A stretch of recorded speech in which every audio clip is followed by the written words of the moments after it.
সবাইকে দেখুন, আমি রান্না করছি কাঁচা আমের খাটা। আমটাকে প্রথমে সেদ্ধ করে একদম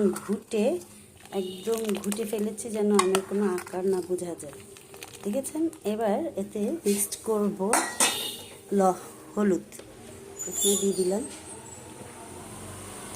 হলুদ কালারের জন্য। কালারটা হয়ে গেল। এবার এতে দেওয়া হবে চিনি। লবণ দিব আগে লবণ দিচ্ছি। কতটুকু লবণ লাগবে সেটা আপনি আপনার আন্দাজ মতো দিয়ে নেবেন। তারপরে এটাতে দিব আমি চিনিটাও আপনি কীরকম টকের সাথে মিষ্টি খেতে পছন্দ করেন। এটা একটু মিষ্টি খাটা, টক মিষ্টি খাটা। এটা সাতক্ষীরা অঞ্চলের একটা খুব পছন্দের খাটা, আমের খাটা, কাঁচা আমের খাটা।